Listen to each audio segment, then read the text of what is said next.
My dad has a 1955 Chevy Bel Air, and we want to make a mini bike to match.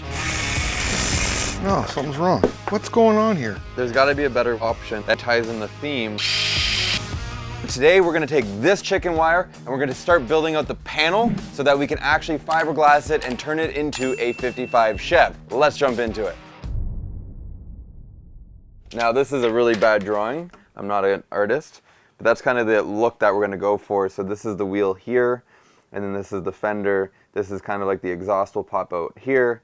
So this would kind of look something like that. I think what we need to do is start by creating a bend just so that we know how far it's going to stick out. I think that's the key. Okay, so you want this straight all the way across then? Why don't we go quickly look at your car for a second? It's straight, but then where the tire is, it actually goes up and then down again. See how far past the rear end goes to where the tire is? Yeah. It's hard because like I'm worried about we're gonna hit the cheesy territory when it looks too much like the 55. This is my dad's original 55 that he used to bring to the track and race right there. Yeah, this is it. Did you win? Yeah, we won.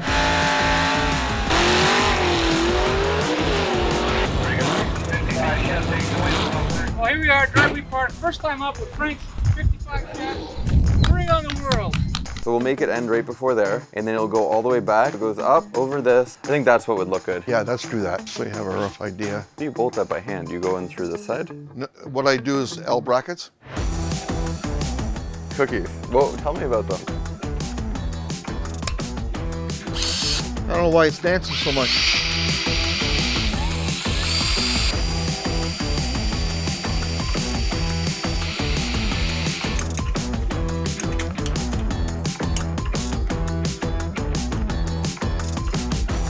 Okay, I'm good with that right there. What do you think though? Yeah, I think that will look good. Oh, you're gonna use zip ties to kind of hold it in place. Good idea.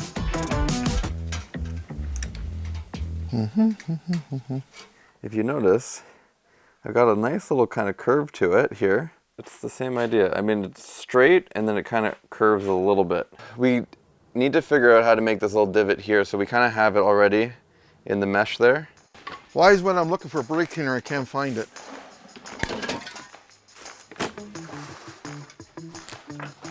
One way to get your fender at the right height is to use some like rubber tubing here, and that rubber tubing will hold it in place. Are we just gonna close it here and then have the fender? Yeah. Is that the plan? That's the idea. So now we're gonna take what we've done with the chicken wire, and we're gonna go ahead and start trying to apply some resin and fiberglass to it to see if we could shape it manually. And then after that, we also are gonna install our exhaust. So that's our goal for right now. Let's jump into it. We need some resin, we need some gloves, we need some tin foil, we need fiberglass, we need some old t-shirts that we can use. And I think that's everything. That's it. All right, here we go. Okay, don't move. And I'm gonna try to keep my foot where it was. Old t-shirt, fiberglass. We're not using that fiberglass first. Sorry? We're not using that fiberglass first. Okay, so looking at you, and so we're gonna put tinfoil on the bottom, and then tinfoil actually within the chicken wire. Yeah, you're all cockeyed there. A good technique when first starting with fiberglass, this is the second time we've ever fiberglassed anything. You use a t-shirt and then just soak it in resin, and then the t-shirt will be like that first layer. Here we go. Let's see, how much do you think that is? Oh, that's 1/8. How do you know? What's it supposed to do once you start? I don't know. It's like it's not going to. It's still staying the same. I think we should put some more hardener in there. Oh, Jesus! How many was that? 10? 20? Guys, we have no idea what we're doing.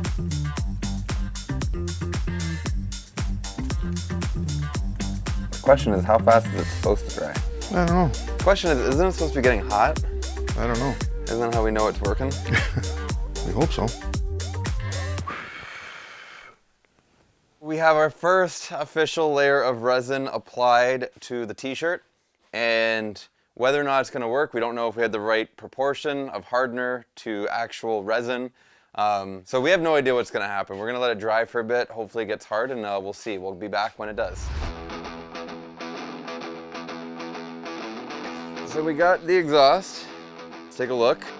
We're using a coat hanger to try to design an exhaust that would like come up, go around, and come down. But then we realized it was just gonna be too busy and complicated. So we're like, well, there's so much room back here that would go underneath the seat. Why don't we just get the typical exhaust that just goes up in there? Oh man, look at that. That's really cool. If we're gonna do dual exhaust, we're gonna have to cut it somewhere along here. We're gonna have to bring it somebody. Oh, that's interesting. If it like went out on the side, that actually might be kind of cool. Closer to the frame might look better. So it's gonna sit like this then. Perfect. Yeah.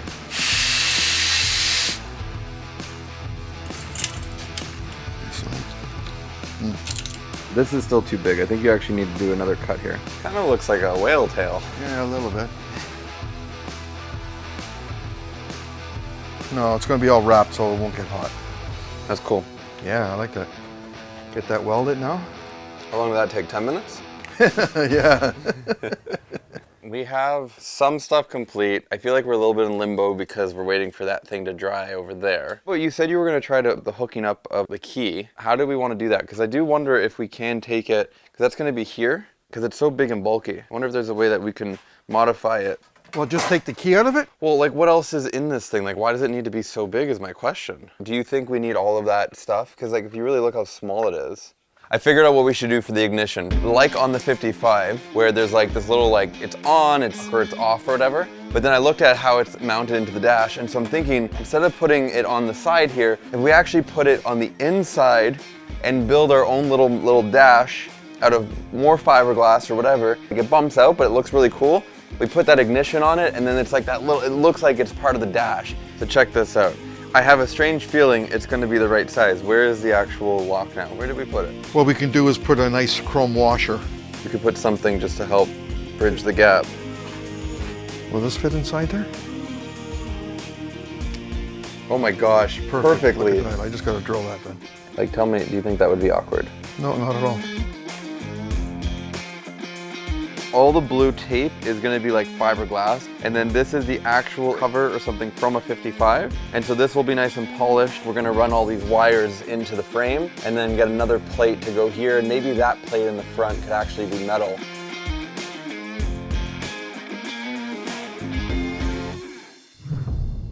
So today we're gonna start adding the fiberglass. Just leave it. See, now you're just taking off the other side, Dad. I don't know if this is gonna be the best route for this idea. We're trying to understand whether or not it's worth it to push through and try to make something work that we feel like is not working, or do we just go to plan B?